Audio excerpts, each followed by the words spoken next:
back to Pima Voices. My name is Savannah and I'll be your host. Today I'm sitting down with Gerard, who is the Department Head of Building and Construction Technologies at Pima Community College. And today we're going to explore how the BCT program's major renovation is shaping the future of skilled trades. How are you today, John? I'm doing well, Savannah. How are you? I'm good, thank you. It's been a while since we chatted because I know we chatted a little while ago about the renovation, and I think it had just barely started at that time, and now it's kind of almost there. So I'm glad that we've kind of had this beginning, and now we're almost there to the end. And so I'm excited to hear all the updates that have been happening within the building itself. So thank you for coming in today and chit-chatting with me. Yeah, happy to do it. Thank you. And for those people who may not have read the blog or kept up on that, because it has been a little while, who is Gerard and what is your role within the department? Well, I am, this is my 15th year with Pima. Congratulations. Thank you. And I started actually originally in our prison program teaching construction trades. But I've been with the BCT department since 2010. Started as an adjunct while I was also teaching as a staff instructor, and basically have spent the last 10 or 12 years just as a faculty member, and then became department head, and now just enjoying being a part of the department and the new things that are happening. And there's so many great new things happening. So you're moving from a 2,500 square foot space to a 25,000 square foot space. So what does this renovation mean for your team and the students at the college? So just having more space is always just an amazing... A lot more space. Yeah, amazing thing. We joke that it was like working out of a travel trailer or on a boat, where you basically have to take something and move it out of the way to be able to use something else. Mm-hmm. So our program has always had everything on wheels when possible. We move things around, and just having this much more space introduces not only new equipment, new processes, but it gives us an element of safety that we've never had before. You don't realize that having everything jammed on top of each other also changes your ability to safely work in that environment. So the expansion is just beneficial on so many areas. And basically, there's such a demand for skilled tradespeople in Arizona. And how is the fact that the college is being able to fill that need? Because it is sort of critical, right? And so with that building being renovated and you giving more space, do you think that's really going to help impact what you guys can do within the community, take in more students, be able to have the students graduate faster and more? What does that look like? Yeah, I don't project that we're just going to multiply 10 times in student count as well as our space, but I do know that we have growth potential there. The biggest factor is going to be that we can offer things that we've never been able to offer before. So that might be more of a commercial applications. We've been very residentially focused for 25 years and beyond. And so for us to be able to kind of expand our student scope to give them job opportunities in the commercial sector and maybe even in the industrial sector is a big plus for us. And that does come along with the space and the investment that the college has made in our program. And in the program, what sort of classes and curriculum are students actually taking within the building construction and technology facility? We currently have programs in carpentry, electrical, plumbing, HVAC, and cabinet making. We also have a project management pathway that we offer. We have partnerships with Workforce. We do fast track programs. And so all of those things we currently offer in a certificate and a stackable associate's degree format. And,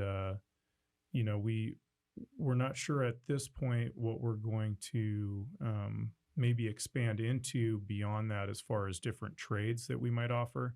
There's enough within those individual trades, both in commercial and industrial level, that we can just, continue to offer what we currently do and just expand on those. And is there any community partnerships that you have with businesses that students are working with currently, or that you maybe hope to plan to build now that you're getting this whole new renovation and so forth? Yeah, I mean, we have our advisory board, which is a big plus for us. We like to be driven by industry whenever possible because sometimes academic and the college itself can't move as quickly as say industry is moving. We've seen it in other industries with AI and with infrastructure needs, and there's all these Amazon shipping areas and things like that, and all those new buildings that are being built. That's all things that my industry will build out, and that includes infrastructure. So. Anytime our advisory board can bring us information about what is the cutting edge things, whether it's in project management using things like Bluebeam and Procore, we want to be able to start pivoting to offer those to our students because that's what the need is in the market. And wherever we can, we try to let that guide what we're doing. And currently, we have a partnership with Habitat for Humanity. So our carpentry students will go over to the Chuck Center, which is their kind of warehouse and education facility, and students will go there and help build some stuff there.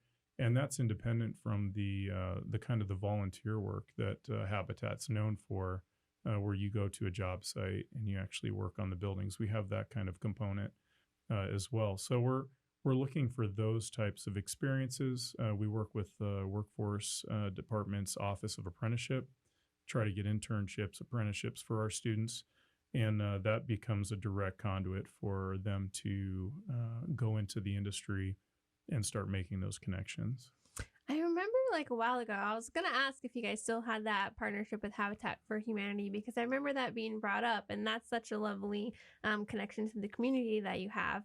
And is there any other way that like community members or alumni or industry partners can get involved in supporting your program, or what your needs are that you're looking for currently? I mean, I think again, if they're in industry or from industry, being a part of that advisory board is always valuable. That input comes directly to us as a department. But beyond that, I'm always looking for adjuncts. So if I was going to put a plug in for anything like that, I'm always looking for adjuncts that are from the different trades, because whether you're someone was maybe retiring, still wanted to stay active, or maybe just wanted something supplemental or to get into the ability to interact with students. That tends to be something that I need all the time. Is I want my students to have as much of that industry exposure as possible. That involves networking and things like that as well. Well, you guys heard it here first. You can be part of John's team in a brand spanking new building. And speaking of that building, I know that we're in the year 2026, and your guys' ribbon cutting is supposed to happen next month in February. And so we're really excited to unveil that. Is there anything that you can speak to about the new building that you're really excited for the community to know about, or for students to know about at all? Yeah, so we've made a significant investment. So the department actually received a Department of Education grant that was for equipment, just equipment, and so that was actually a $1.2 million grant. So that Wow. was a huge ability for us to expand, and we invested heavily into three areas. We invested into refrigeration specifically. We also invested into heavy equipment simulators, and we also invested into CNC routers. And so refrigeration was something that we were offering, but we were only offering it very minimally. And we're basically going to have something like set up that would almost be similar to going to like a Trader Joe's or a Circle K, where you could go in and it's all going to be this equipment that you would see on the frozen food aisle or in the cold items aisle, refrigerated items aisle. So we're going to have that. And then with heavy equipment, we're going to be able to start training students on things like forklift and backhoe and even up to crane operator. And so that's an initiative that we're taking on with our partners at ATB and through Workforce. And then the third thing is those CNC routers. And, those are something where we could do, from woodworking, something as simple as maybe making a guitar body for an electric guitar, all the way up to production level cabinetry that we could basically think of IKEA flat packing, a whole kitchen. We could Mm-hmm. actually produce that in house. And so, um, those skill sets are things that we've never been able to offer before. And those are all brought about by the industry and our advisory board coming along. So those are pretty cool things. They're pretty cool to see and they're pretty cool to implement. So we're real excited about unveiling those things in the new space. It does sound really cool. I've used the CNC router machine before, a small one and a much Hmm. larger one, and there's so much you can do on those. Yeah. I'm like, can I come and make something? Yeah, for Because sure. it'll be so much fun. And I love that, you guys have this new space and you're able to offer so much more to the students, and it really just grows the program in itself and it gets people excited, right? Like you can do all these new things, you can learn, and it just broadens the opportunities so much. And so I know we still have the equipment campaign at the foundation. And so, is there any specific equipment that you're still looking forward to fill within that facility? There's always stuff that we need. What's like a wish list item, I Yeah. guess? Off the top of my head, I mean, just expanding our offerings with the heavy equipment. I Mm-hmm. think that one's going to be really good. What's kind of neat about those is that they're kind of modular and expandable. So now it's a matter of if we wanted to update a piece of equipment, if it uses the same controllers that another piece does, it's really just a matter of buying the software. So it's almost like a video game where you're basically going to take a flash drive Mm-hmm. and just plug it in, and now you have another piece of equipment. You have a wheel Yeah. loader now instead of just what you had before. So that's a cool thing. I think I'm going to have to wait for the dust to settle before I ask for any specific items. But one area that we do want to invest in is we also offer a concrete and masonry Oh. program, Mm-hmm. and so we would like to try to maybe move into that, maybe expand into final finishes like stucco and things like that. And those do have specialized equipment that we would need to invest in to really maximize that program. And we do have a partnership with Arizona Masonry Council, and so that's right now they're running on our site. They're actually running about 17 apprentices through right now Oh, that's great. using our Yeah. facility. So I think if we could partner with them, expand that program, that would be part of a wish list item. Well, I will link the BCT campaign that we have on Pima Foundation's website in the description below. So if anyone has any questions about how they can contribute to the program at Pima Community College, or just want to get into a conversation with John and his team, we will go ahead and connect you with the right folks to go ahead and do that.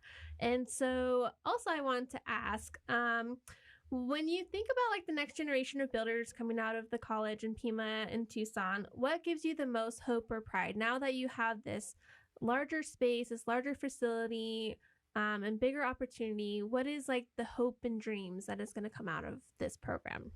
Yeah, well, it's been nice to see nationally that we've kind of turned the corner on the stigma that's been attached to the skilled trades. You can always look to people like Mike Rowe with Dirty Jobs and Mike Mm-hmm. Rowe Works and things like that, to where they're we kind of hit this thing, and as I went through school, my generation, where everyone needed to go to college, you needed to go to a 4-year university and things like that. And what we've seen now looking back is that we did create an environment where people got out of the skilled trades, but the skilled trades didn't go away. They're needed more now than they ever have been as population increases and everything. We have to maintain that. And coming out of college with debt and things like that versus maybe going to a community college for 2 years and not have debt and still be able to make a living wage that can provide for a family. That's been a real big positive that we've seen. And we've seen it firsthand. Year over year, we're up 30% in enrollment. So if that continues to happen, it would be an amazing thing for us to do. um, if I was able to provide 1,000 skilled trade individuals a year, it wouldn't be a drop in the bucket for what we need nationally. It would be a good start, and I wish we could do it, and that's what we're going to work towards. But until that happens, it's just every single person that comes out of a program like ours really has the opportunity to get a good job. That actually, I like to use the word career. We go through lots of jobs in our life, but we don't necessarily go through careers. That's something that we really want to impress in our students, is that this is a career. This is going to last you a lifetime. It doesn't mean you're going to be doing the same thing every day, but you might change throughout your career into different areas of that career. And the more that we can just provide those opportunities to get students out there into the workforce, is just going to be a benefit to everyone. And AI is not going to take over the plumber that comes to your house and gets under your sink and fixes it. So there's a lot of stability in the trades. And the other thing we like to do is make sure we kind of cross-pollinate amongst our different areas, because we are starting to see an integration of the different components of, say, advanced manufacturing within all the trades. And if a student can come out kind of cross-trained, then they're going to have just a better career opportunities going forward. Yeah, no, thank you for bringing up that whole stigma that comes around the community college aspect, right? And that lifestyle is, there are still people in that conversation of should I go to college? Should I get a 4-year degree? Is it worth going to a community college? It kind of has that negative connotation to it, right? Oh, a community college. But I feel like Pima has done such a great job of changing that narrative, and it's constantly still changing, right? We're constantly still fighting that. And you make a great point of skills trades, of dirty jobs, right? And that show and everything. I totally forgot about that show. It's been so long, but it's not what people think it is, right? It can be such a rewarding career. It can be well paying. It can be long lasting. You can sustain your lifestyle. You can have, provide for a family and things like that. And sometimes people don't always think about that aspect of skills trades and what it can offer. And they just hear certain words, but they don't always understand the full story. So I appreciate you sharing that side of it, because that is always a narrative that we're always kind of battling back and forth with, that whole, should I go to college? Should I not? Is it a good thing? Is it a bad thing? And there's so much more to offer, and there's so many different doors that you can go through as a student. Whether you're starting your college career, maybe you're coming back, maybe you want to do something different. But like you said, it's a career. You're always going to be constantly growing and adapting and continuing that career for your life. So I appreciate you adding in that little notion of that, because sometimes we do forget about that topic of conversation. So yeah, absolutely. And what's also good to know is that even in my program, we have the pathway with a partnership for a 4-year degree. So if someone did want to go that route, and there are definitely things within the industry that need degrees, architects need degrees, and project managers and things like that. So there's just a lot of variety. And the thing is that students don't necessarily have to do that now. If that was something that they want to attain over time, they have that potential. And so, yeah, the more that we can kind of get away from that stigma of the skilled trades and also of community colleges, the better. And it, obviously for our community, it's going to be a great a benefit. Yes, well, I'm very, very excited for the growth that's going to continue to happen within your program. And so I know we're running out of time for today's conversation, but is there anything else that you want to add before we end our session today in our conversation? Not really. I appreciate this opportunity to come on here and talk a little bit about our program and the things that have happened. And we're just very thankful that we've had the opportunity to expand, and we'll be able to serve more students in the community. Yeah, I'm so excited. I'm so excited to come and check out the building. I totally have been what's going on over there? Can I see inside? And so I'm really excited to check it out. See how different it is. I'm excited for the community to come check it out. I'm excited for the students. I'm excited for you and your team. And so I'm sure I'll see you very soon at the ribbon cutting. So thank you again for coming in today and talking a little bit more about it and letting the community know what is happening. So I'm very excited. So thank you. Thank you, Savannah. And thank everyone for tuning in today's episode. And I'll see y'all next time. Bye.